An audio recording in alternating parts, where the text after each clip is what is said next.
السلام علیکم کلاس، آج ہم پڑھنے جا رہے ہیں مطالعہ پاکستان 7 چیپٹر ہے کلاس پاکستان کے خارجہ تعلقات۔ کلاس پاکستان دنیا کی آبادی کے لحاظ سے دوسرا بڑا مسلم اکثریتی ملک ہے انڈونیشیا کے بعد۔ کلاس پاکستان جوہری ہتھیاروں کا تجربہ رکھنے والا صرف مسلمان اکثریتی ملک ہے۔ کلاس پاکستان دنیا کی سمندری تیل کی سپلائی لائنوں کی راہداری پر واقع ہے۔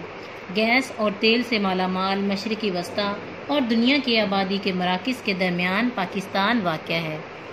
کلاس پاکستان OIC تنظیم کا ایک اہم رکن بھی ہے۔ پاکستان کی خارجہ پالیسی کے مقاصد۔ فرسٹ ون ہے کلاس خارجہ پالیسی۔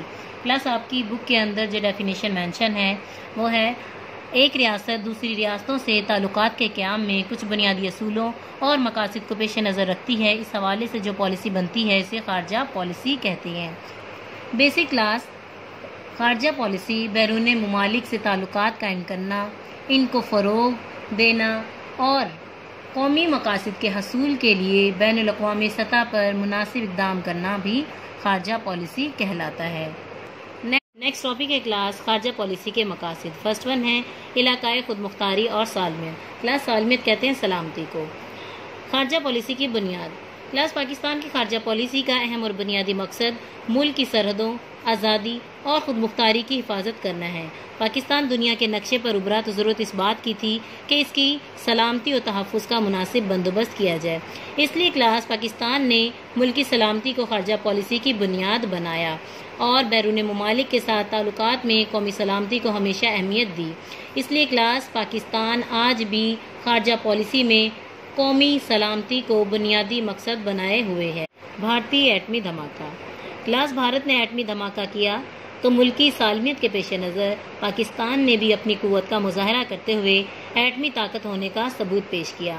کلاس پاکستان اقوام متحدہ کے چارٹر کا پابند ہے اور طاقت کے استعمال کے خلاف عالمی مہم میں بھی شریک ہے۔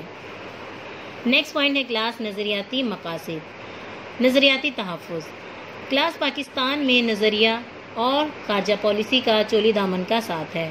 کلاس پاکستان ایک نظریاتی مملکت ہے، یعنی پاکستان ایک نظریے کی بیس پر معرض وجود میں آنے والا ملک ہے اور اس کی بنیاد نظریہ اسلام ہے۔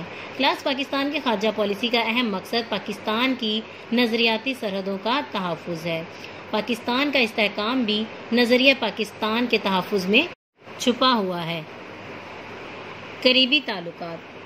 کلاس پاکستان کے تینوں دساتیر یعنی 1956، 1962 اور 1973 کے آئین میں اسلامی ملکوں کے ساتھ قریبی تعلقات پر زور دیا گیا ہے۔ پاکستان نے اسلامی کانفرنس کی تنظیم اور اقتصادی تعاون کی تنظیم کے قیام میں بھی اہم کردار ادا کیا۔ کلاس دنیا میں جہاں کہیں بھی مسلمانوں کو مسائل پیش آئے پاکستان نے ان کی ہر ممکن مدد کی۔ کلاس ان مسائل میں فلسطین، قبرص، بوسنیا، کشمیر، ایتھوپیا، افغانستان، عراق قابل ذکر ہیں۔ نیکسٹ پوائنٹ ہے کلاس اقتصادی ترقی۔ کلاس کسی بھی ریاست کی حفاظت کے پیش نظر خارجہ پالیسی کا اقتصادی پہلو نمایاں نظر آتا ہے۔ کلاس پاکستان ایک ترقی پذیر ملک ہے اور معاشی طور پر اپنی ترقی چاہتا ہے۔ اسی وجہ سے کلاس پاکستان ان ممالک کے ساتھ اچھے تعلقات قائم کرنا چاہتا ہے جن کے ساتھ تجارت کر کے یا جن ممالک سے معاشی مدد حاصل کر کے معاشی طور پر ترقی حاصل کر سکے۔ خارجہ پالیسی میں اہم تبدیلیاں۔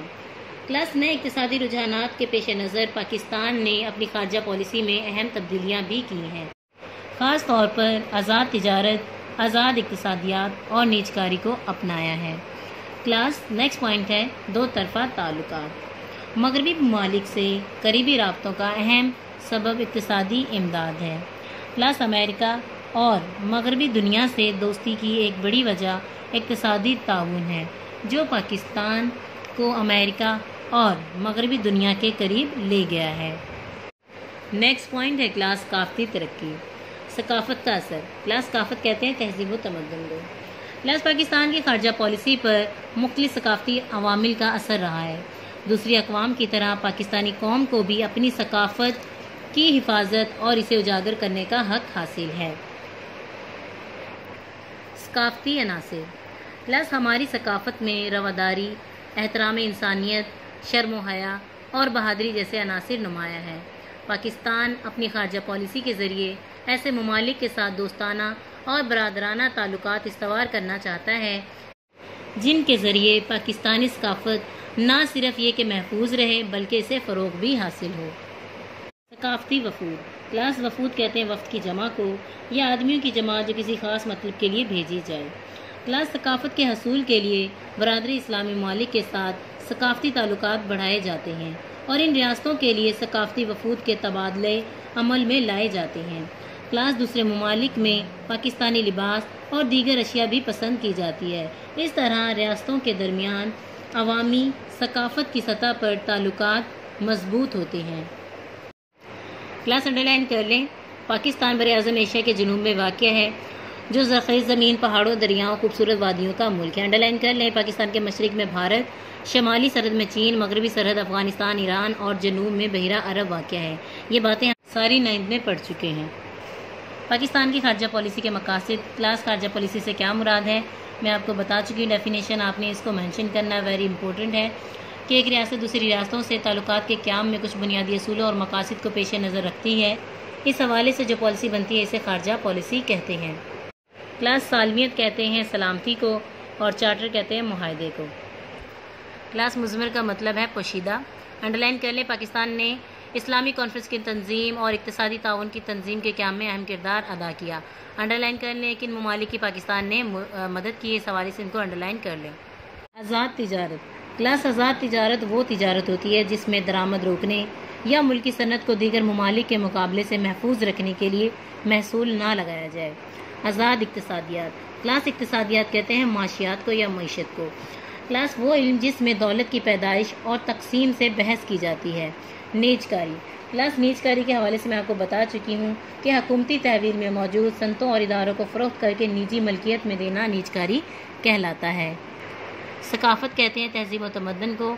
آئینہ دار کہتے ہیں آئینہ دکھانے والے کو۔ کلاس بنیادی نصب العین کا مطلب ہے پیش نظر مقصد۔ جی کلاس یہاں تک ہوتا ہے ہمارا topic complete. Thank you so much. اللہ حافظ۔